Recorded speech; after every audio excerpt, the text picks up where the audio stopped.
너무 좋은데요. 제가 이렇게 눈을 감고도 들어보고 성경을 눈으로 따라서 이렇게 읽으면서도 들어봤는데요. 둘 다 좋은 점들이 있네요. 저에게 있어서는 이렇게 눈으로 따라서 읽게 되면 그 말씀을 두 번 체크하는 것과 같은 그러한 느낌을 좀 제가 받았고, 눈을 감고 이렇게 들어보니까 저는 이렇게 그 장면들이 이렇게 연상이 되면서, 배경이 연상이 되면서 좀 몰입도가 좀 높은 것을 제가 느꼈는데, 여러분들은 어떠셨는지 모르겠습니다. 우리가 이 말씀을, 하나님의 말씀을 액면 그대로 이렇게 한 15분 정도를 들었는데요. 이런 시간들은 참 귀하다라는 생각이 듭니다. 직접 주의 말씀이 나에게 어떻게 임하는지를 경험할 수 있는 그런 시간이라 생각이 들고요. 이제 1장에서 4장까지에서 제가 몇 가지 이렇게 추려서 요약적으로 여러분들의 삶에서 적용할 수 있는 부분들을, 또는 이 내용 중에서 꼭 알아야 될 중요한 것들, 이런 것들을 짚어서 말씀을 드리도록 하겠습니다.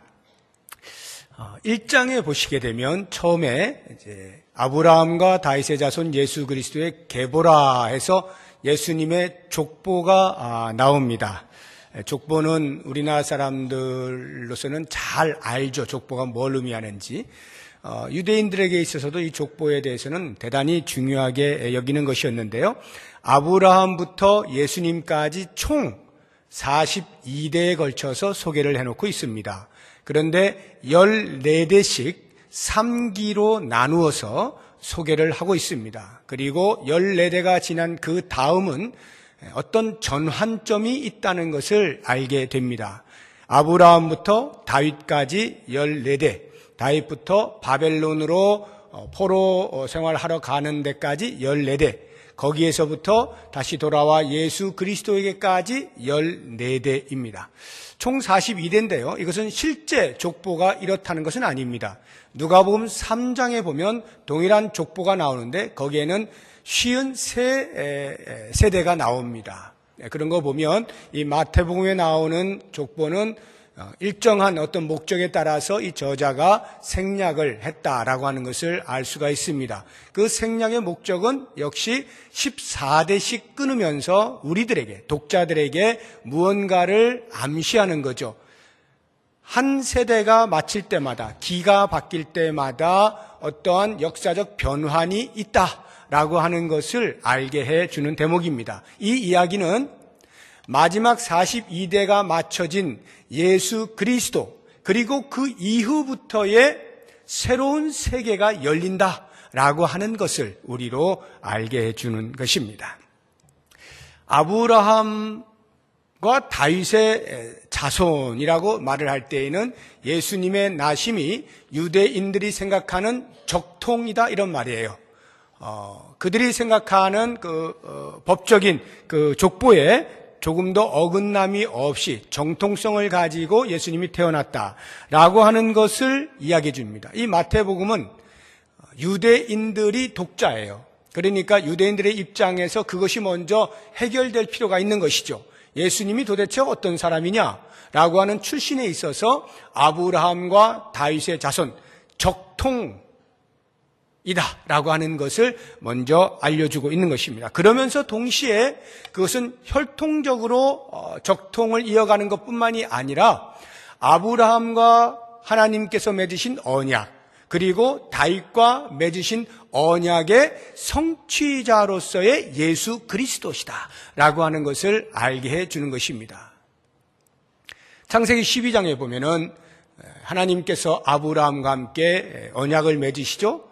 내가 너로 큰 민족을 이루게 해주겠다라고 하는 것과, 다윗 왕과 맺으신 언약은 너의 후대로부터 계속해서 왕권이 끊이지 아니하겠다, 대대에 미치도록 하겠다라고 하는 언약이죠. 그 언약의 성취가 예수 그리스도에게서 있었다라고 하는 것입니다. 그러면 실제로 다윗의 왕권이 예수 그리스도에게까지 계속해서 이어져 왔느냐? 어떻습니까? 바벨론으로 잡혀가게 된 때, 그러니까 바벨론에 의해서 멸망을 당하게 되면서 왕이 끊어지잖아요. 그런 오랜 세월 동안 중간기를 거치고 그리고서 예수님이 탄생을 하십니다. 그런 걸 보면 왕권이 계속 이어지지 않은 거거든요. 혈통적으로 볼 때. 그럼에도 불구하고 언약의 성취라고 하는 것은 그 다윗의 왕권의 영원성이라고 하는 것이 사람의 그 왕가를 말하는 것이 아닌 영적인 왕으로서의 예수 그리스도에게까지 이른다라고 하는 것을 알게 해주는 것이죠. 아브라함의 자손도 마찬가지입니다. 아브라함에게 큰 민족을 이루게 해주시겠다라고 했지만 실제로 이스라엘 민족은 뿔뿔이 다 흩어졌죠. 북이스라엘은 아수르에 의해서, 남유다는 바벨론에 의해서 멸망을 당하지 않습니까? 그러나 예수 그리스도에게 오면서 그리스도 안에 새로운 공동체가 형성이 되어지고 그 안에서 새롭게 거대한 예수 공동체가 마련이 되고 오늘날 우리들도 그 공동체 안에 들어와 있는 사람들이죠. 이것이 바로 아브라함으로 하여금 큰 민족을 이루겠다라고 하는 언약의 성취인 것입니다. 계속 성취가 되어가고 있는 것이죠. 그런 것을 봤을 때 이 족보라고 하는 것은 단순히 예수 그리스도가 아브라함과 다윗의 혈통적 자손이다라고 하는 것을 말해주는 것뿐만이 아니라 영적으로 우리 예수님은 아브라함의 자손이면서 동시에 영원한 왕이시다라고 하는 것을 말씀하고 있어요. 그것을 증명해 주고 있는 것이 이 족보 안에 5명의 여자의 이름이 등장을 합니다. 다말이 나오고 라합, 룻, 우리아의 아내, 그리고 마리아, 이렇게 5명의 여인의 이름이 등재가 되어 있는데요. 아시는 것처럼 유대인의 족보에 여자의 이름은 들어가지 못하게 되어 있습니다.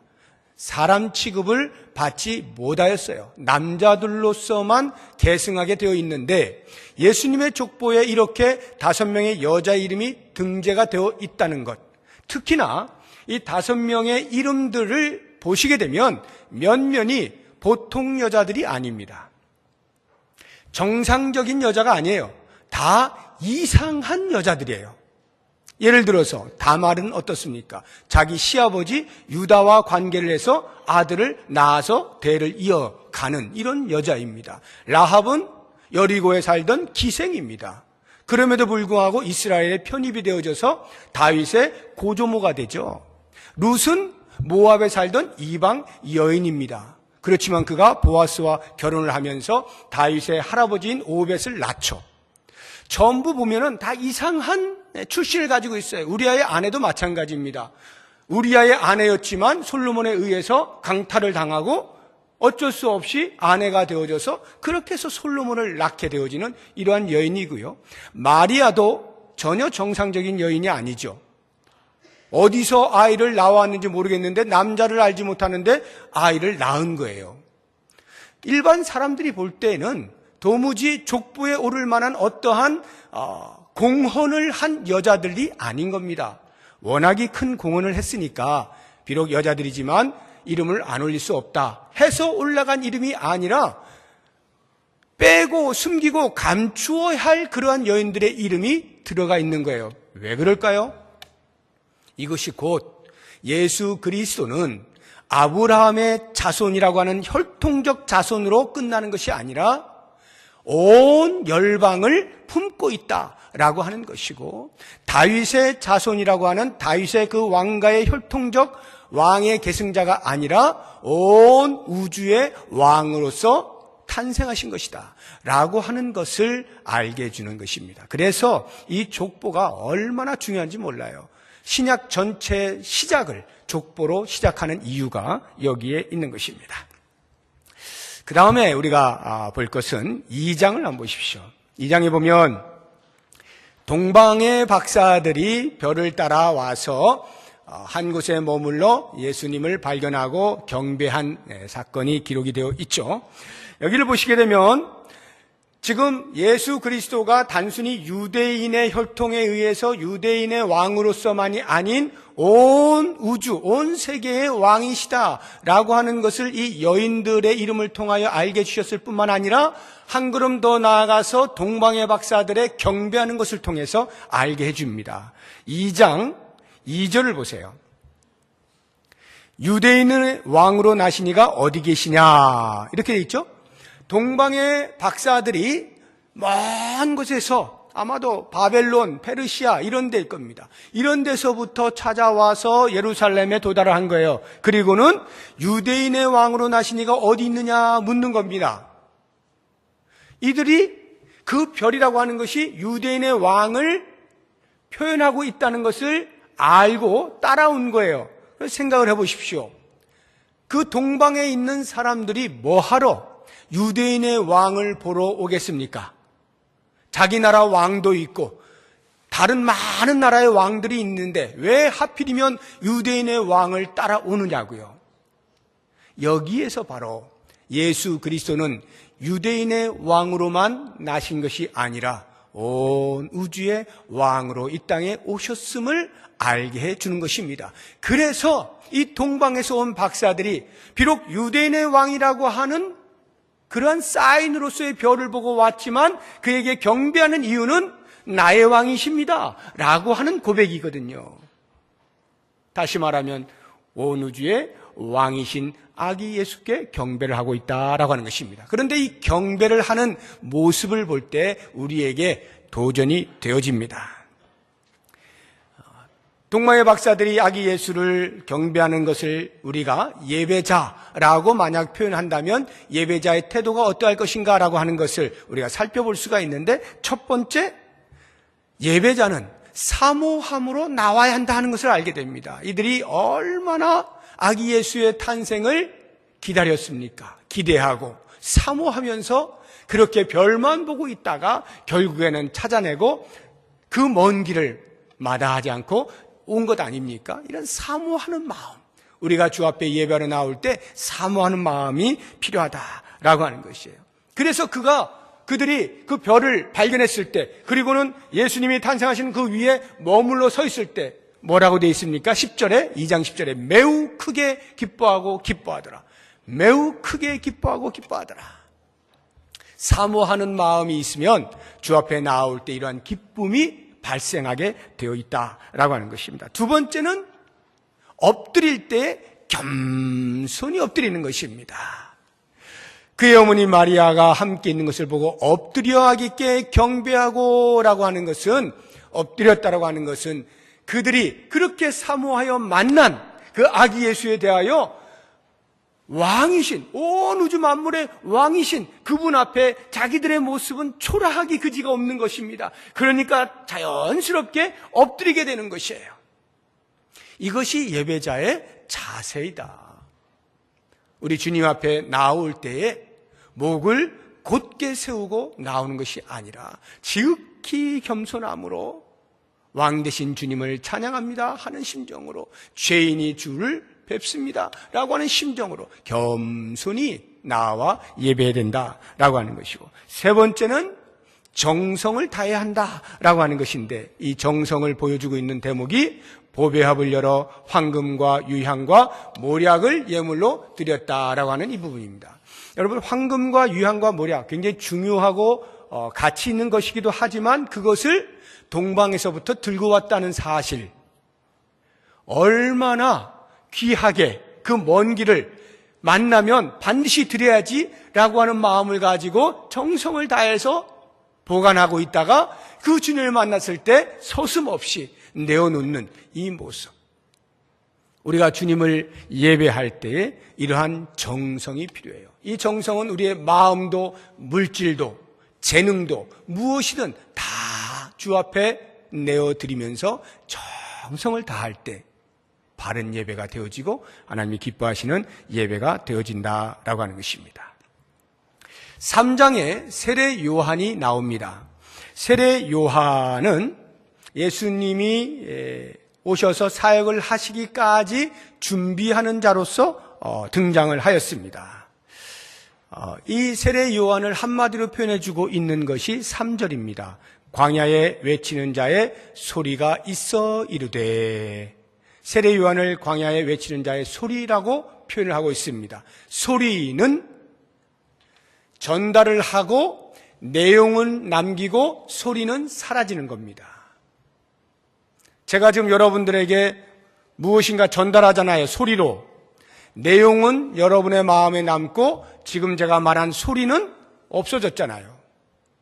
세례 요한이 그와 같다라고 하는 것입니다. 예수 그리스도께서 온 인류의 구세주이시다 라고 하는, 보라 세상 죄를 지고 가는 하나님의 어린 양이로다 소개하는 그 내용을 남겨놓고 자기는 조용히 뒤편으로 사라지는 것.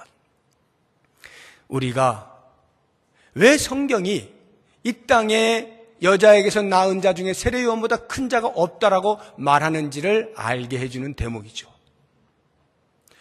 우리의 삶이 세례 요한과 같다면 정말 잘 사는 삶이다 라는 생각이 듭니다. 자, 4장에 마귀의 시험이 나옵니다. 세 가지 시험이 있죠. 3절에 보면 돌들로 떡덩이가 되게 하라. 이것은 사탄이 이런 유혹을 하는 것입니다. 너의 신앙을 사유화해라. 예수를 믿는 신앙이 있어요. 하나님을 섬겨요. 그것을 사유화해라. 다시 말하면 나를 위하여 사용해라 이 말이에요.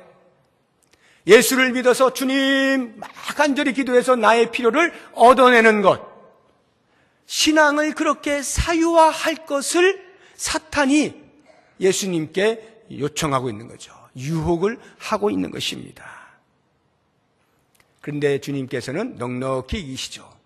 사람이 떡으로만 살 것이 아니라 하나님에 비해서 나오는 말씀으로 산다 해서 나의 신앙함이 무엇을 내가 얻고 주님께서 나에게 무엇을 주어서 그래서 그 신앙을 붙들고 있는 것이 아니라 주의 말씀 앞에 겸손히 엎드리는 자로 신앙함을 가져야 한다라고 하는 것이죠. 두 번째 시험은 성전 꼭대기에서 뛰어내리라는 것입니다. 6절에 나오죠. 이게 무슨 말일까요? 사탄의 유혹은 우리에게 이렇게 말하는 거예요. 영웅으로 살다가 가라. 너 영웅 되고 싶지? 영웅으로 살다 가. 신앙함을, 우리의 신앙함을 영웅 되어지는 것으로 사용하라 이런 말이에요. 그래서 예수님께서 십자가에서 돌아가실 때 밑에서 계속해서 이야기하잖아요. 네가 정말 하나님의 아들이거든 이 십자가에서 내려와봐.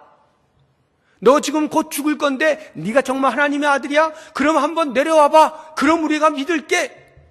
영웅 되어봐라 이런 말이죠. 예수님께서 그걸 못하시나요? 얼마든지 할 수 있죠. 얼마든지 영웅 되실 수 있죠. 그런데 왜 안 내려오십니까? 하나님의 뜻을 이루기 위해서죠. 예수님은 이 땅에 영웅 되려고 이 땅에 오신 것이 아니잖아요. 그렇기 때문에 우리 신앙인들도 마찬가지로 우리가 하나님을 신앙한다라고 하면서 그 신앙함이 나의 영웅됨, 나를 드러내는 일에 쓰여지도록 해서는 안 된다 이 말이에요. 그래서 주의 교회에서 이 모양 저 모양으로 섬겨 나갈 때에 그저 이름 없이 빛도 없이 이게 우리가 해야 할 일이고 영광은 오직 주님만. 이것이 바른 신앙의 모습이다라고 하는 것이에요. 세 번째, 마귀의 시험은 9절에 나오죠. 나에게 경배하면 천하만국과 그 영광을 주겠다. 자, 사탄이 자기에게 절하면 세계 만국과 그 영광을 다 준대요. 얼마나 달콤한 말입니까? 여러분 앞에 만약에 세상을 탁 보여주면서 자, 나한테 절해. 그럼 내가 그거 다 줄게 하면 어떻게 하시겠어요? 절하실 분 한 분도 안 계시겠죠. 그렇지만 세계 만국을 눈으로 보게 되면 갈등이 생길 겁니다. 야, 이거 봐라. 이거면 내가 이제 한평생 이거 떵떵거리고 살 수가 있는 건데 이거 어떻게 하지? 혹시 고민이 될지 모르겠습니다. 그럴 때 어떻게 하라고요? 딱 주님만 붙잡고 신앙에서 흔들리지 않아야 되겠죠. 그런데 이 세 번째 유혹은 그런 유혹이 아니에요. 나한테 절하면 이거 줄게. 자, 신앙과 세상과 맞바꾸자, 이런 거라고 하면은 지금 여기 앉아 계신 분들 정도라면 아마 99% 이상은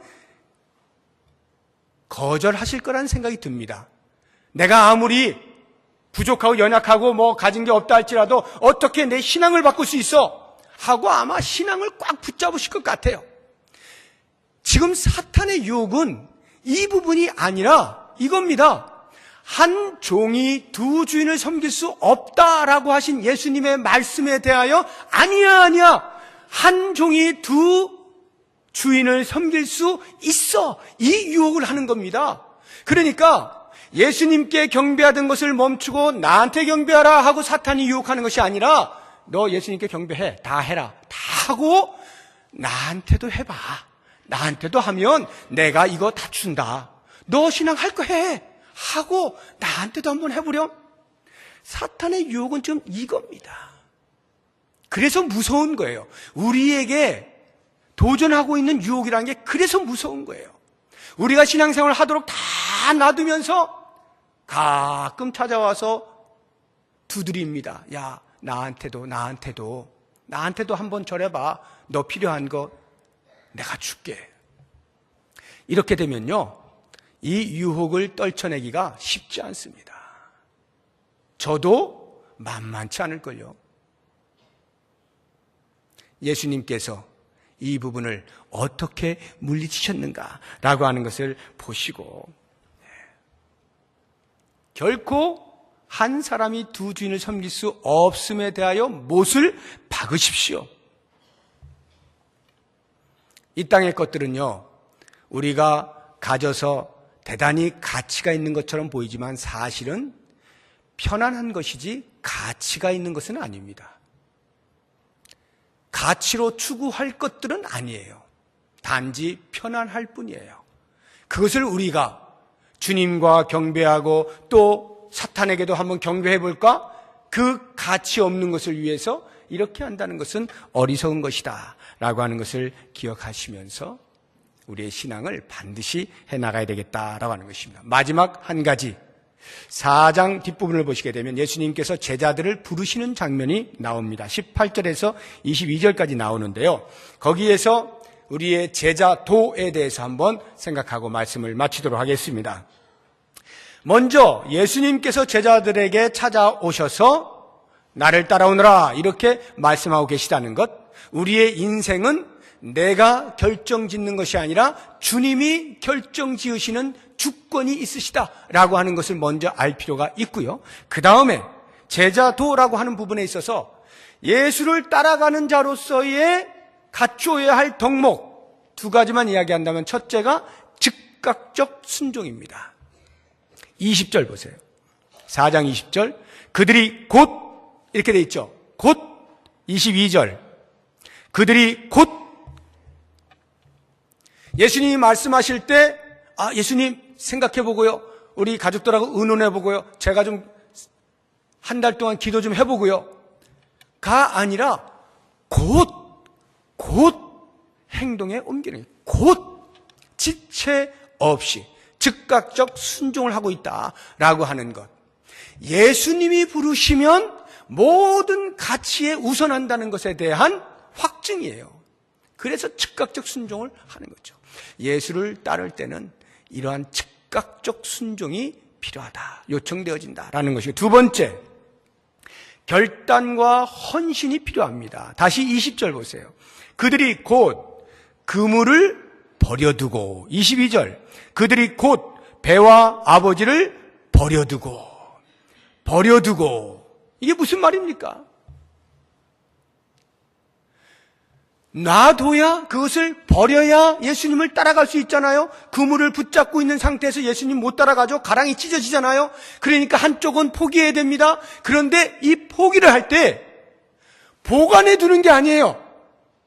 예수님이 오라고? 알겠습니다. 갑니다. 하고는 아버지, 그물 잠깐 놔두세요. 혹시 어떻게 될지 모르니까 보관해 두는 게 아니에요. 버려버리는 거예요. 그리고 예수를 따르는 결단, 이게 제자도다라고 하는 것. 쉽지 않죠. 그렇지만 우리에게 끊임없이 요청되고 있는 제자도인 것을 기억하면서 이제 삶의 현장으로 나아갑니다. 오늘 들으신 말씀과 해석되어진 말씀들을 잘 묵상하시면서 이번 한 주간에도 주의 제자로서 바르게 걸어갈 수 있는 제가 되게 해주십시오. 기도할 수 있으면 좋겠습니다. 우리 다 같이 한 1분 동안 결단의 기도를 하겠습니다. 하나님 아버지, 주의 말씀을 듣습니다. 우리의 심령 가운데 찾아오셔서 들려주신 음성을 따라서 내 삶의 현장에서 바르게 적용하며 살기를 원합니다. 도우시옵소서. 동행하여 주시고 성령 하나님의 인도하심을 따라서 나의 모든 생각과 욕심을 내려놓고 주님이 원하시는 길을 걷게 하여 주시고 주께서